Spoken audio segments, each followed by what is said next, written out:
They say you should never meet your heroes. Irwin Cotler is the exception. The better you get to know him, the more you see that all the heaping praise he receives doesn't even begin to scratch the surface.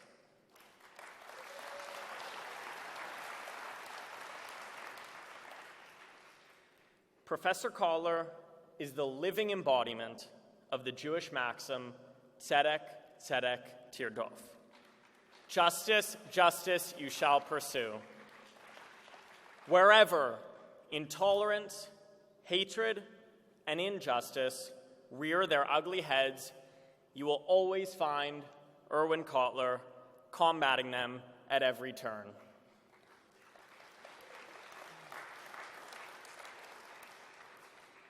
He often speaks of heroes of humanity. Raoul Wallenberg, Nelson Mandela, Professor Elie Wiesel. It is truly an honor for me to introduce the first person I think of when I think of a hero of humanity.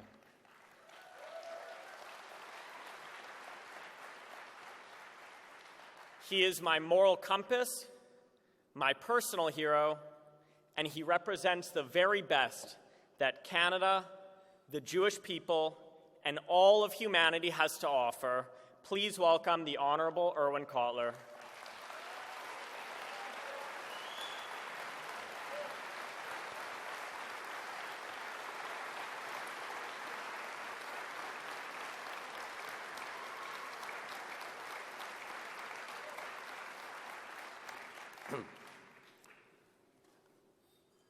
Noah, thanks for your very kind words. You are an inspirational leader for the new generation, a new generation that is so well represented here this evening and gives us all hope and inspiration for the future.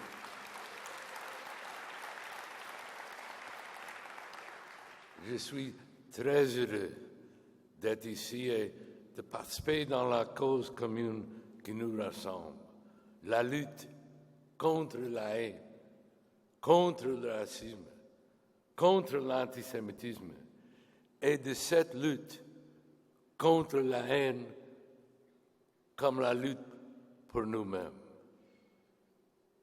That in this struggle against hate and anti-Semitism, qui s'excuse, s'accuse. Whoever remains indifferent incites himself and herself.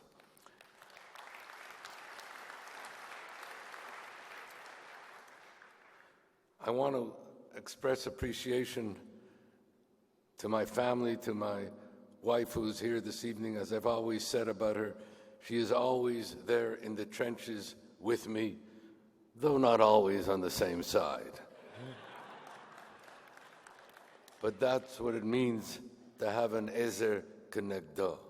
That's what it means to have somebody who challenges you so that you can reflect and think upon your own views and ideas. And I have to tell you, I have an ongoing challenge. My wife, my children, but they bring out the best of what I regard as our common humanity. May I commend CIJA and the partner organizations for convening what I refer to here as an urgent call to action. And I want to commend the multi-partisan representation of political leaders who are here this evening who heed this call to action.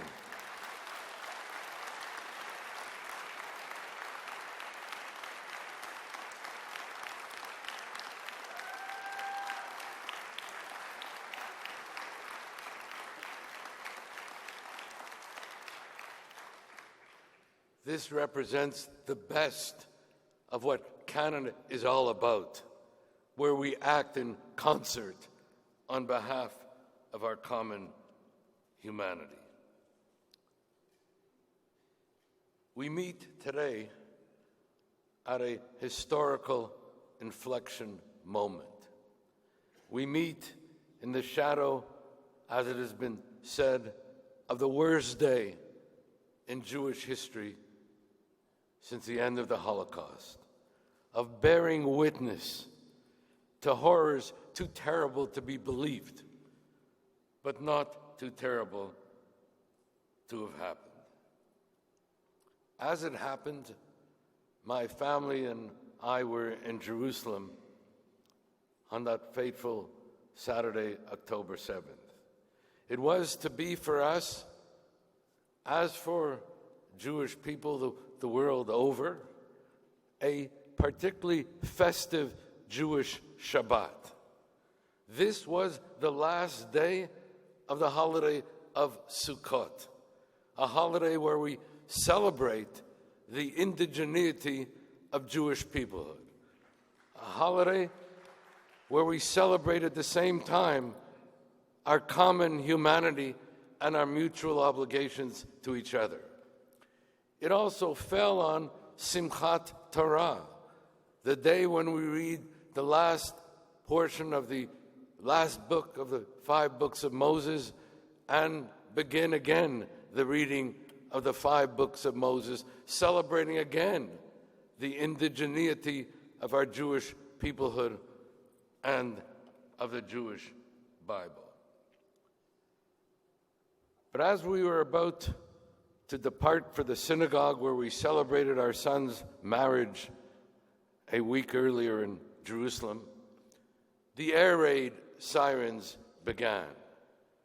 Sirens which foreshadowed a day of terror and mass atrocity.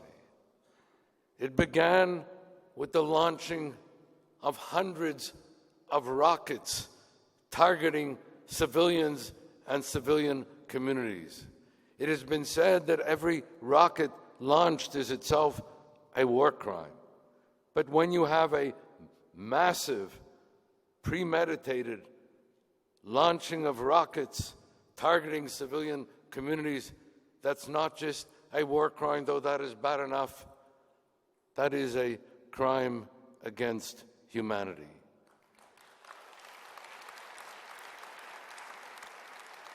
And so we ended up not going to the synagogue, but huddling together in a bomb shelter. And in that bomb shelter, as the day proceeded, we heard the anguished cries of young people being targeted by Hamas assassins. We learned that we were bearing witness to a multi-pronged criminal aggression and invasion, land, air, and sea, by the terrorist organization Hamas. We began to see images, horrific images, posted by Hamas themselves as we huddled in that bomb shelter, witnessing the boasting by Hamas of the atrocities that they were carrying out. And as we meet today, 10 days later, after that day of sheer evil, as it has been called by President Biden and others, as we meet today, and as bodies are still uncovered as we meet, we now have over 1,500 murdered, close to 4,000 wounded and some badly maimed, close to 200 taken hostages. I don't want to deal with numbers as abstract statistics. Behind every number is a grieving, suffering family, a shocked and pained people. As I said, an assault on our common humanity. 270 young people murdered because they were attending a peaceful music festival, amongst whom are 5 murdered Canadians, as Gil Troy told us earlier today. 2 of them, Alexandre Luc and David Mizrahi, saved others by their own bravery and with their own bodies.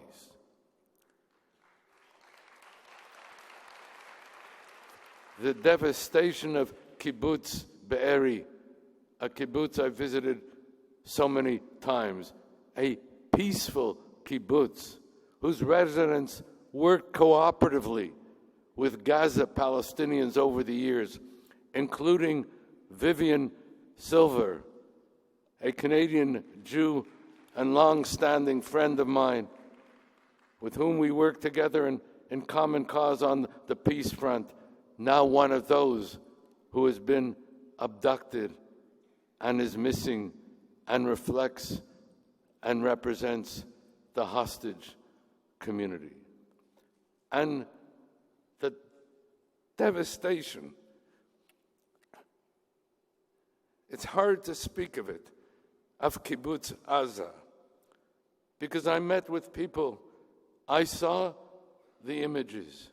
This is the place that not only the worst of mass atrocities took place, but which included amongst them 40 murdered babies, mutilated, some of them beheaded, the worst of horrors that one can imagine.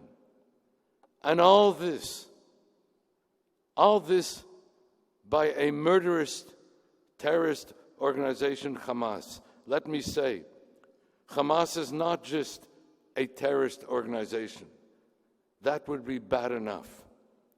It's a fanatic, anti-Semitic, genocidal terrorist organization, not because I say so, because they say so, because they proudly proclaim it.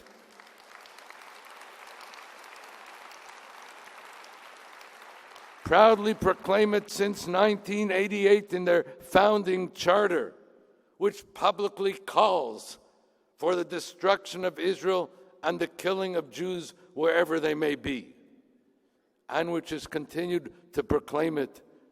And that is what underpins the sheer depravity of the moral evil that we have witnessed.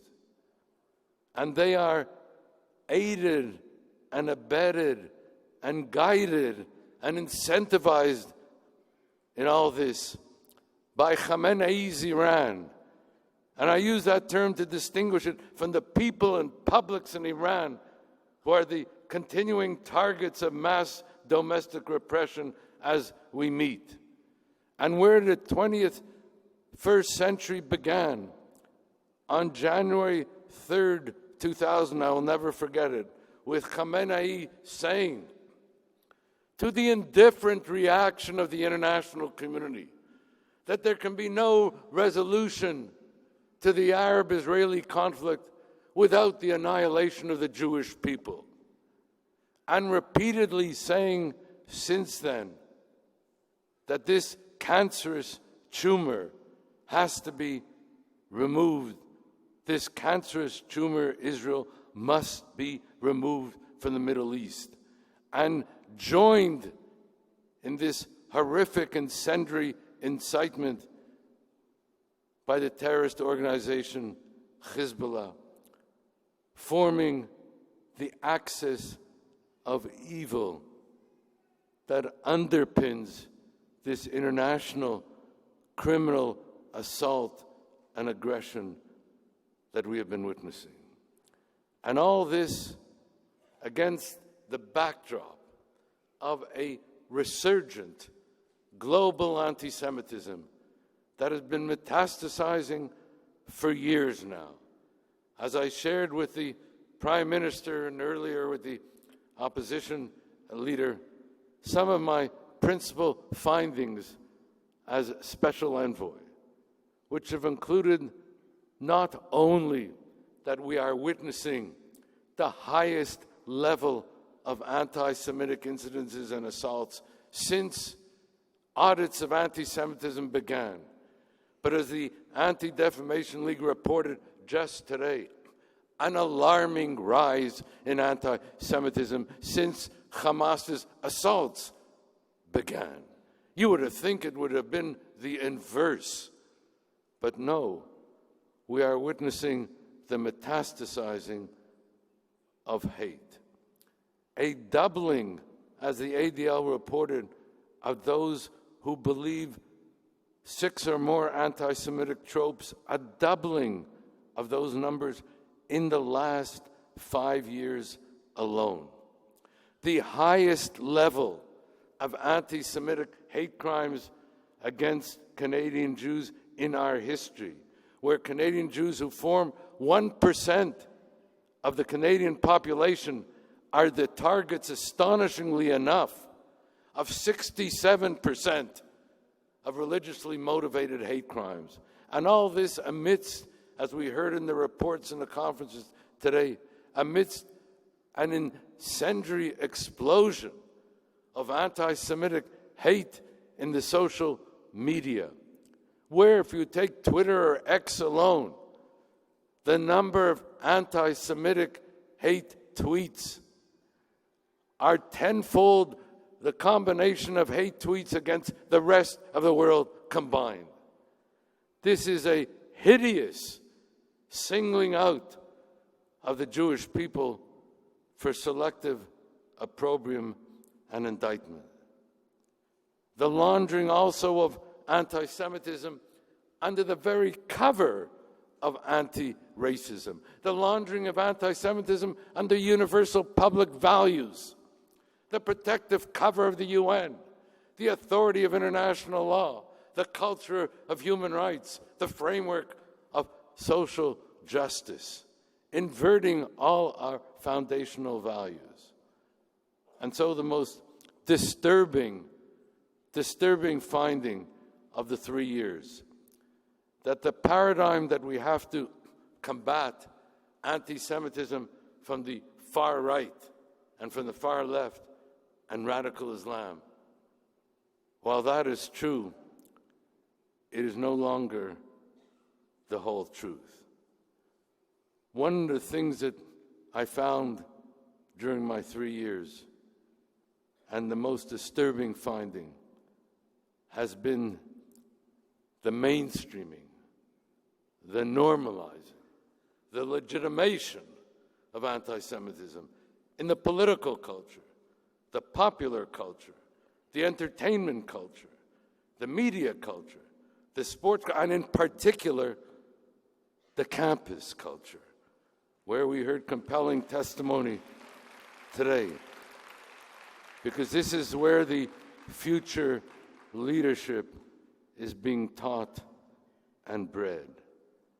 And the lesson they failed to teach, and the lesson that we must internalize, and the lesson that history has taught us, is that anti-Semitism is not just a threat to Jews.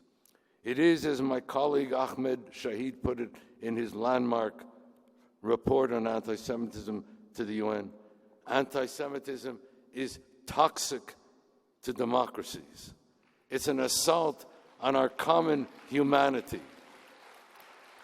It is, as history has shown, the canary in the mineshaft of global evil. And so while it begins with Jews, it tragically does not end with Jews. And therefore, Jews alone cannot fight anti-Semitism. We need a whole of government mobilization and engagement. We need a whole of society engagement to protect our democracy, to protect the assault on our human rights, to protect our common humanity. And that's why I end on hope, because I'm encouraged by the mobilization of the people here. I'm encouraged by the younger generation with whom I've been speaking and the courage that they represent here. I'm encouraged by the political leadership who have been represented here this evening and how they have spoken in common cause about our common humanity. And so I say to you in closing that whatever 2023 may be, 2023 is not 1943.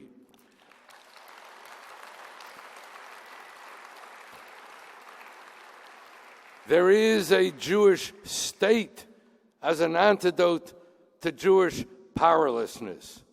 There is a Jewish people represented here, represented in the diaspora, with untold moral, intellectual, spiritual resources and forces of resilience amidst the volcano of emotions of shock and pain and sadness and grieving and mourning. But there is this resilience and courage. There is,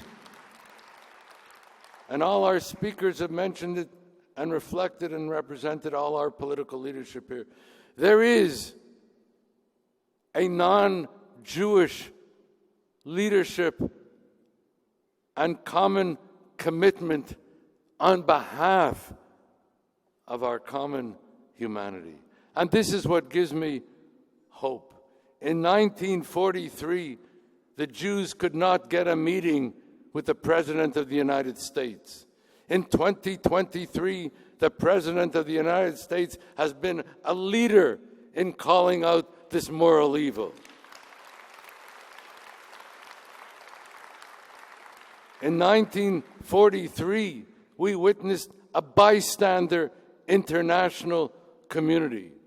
In 2023, we are witnessing an upstanding community of democracies, realizing that it is democracy also that is on the line here. And so, as our Jewish teachings tell us, if not command us, Netzach Yisrael lo yishaker. The truth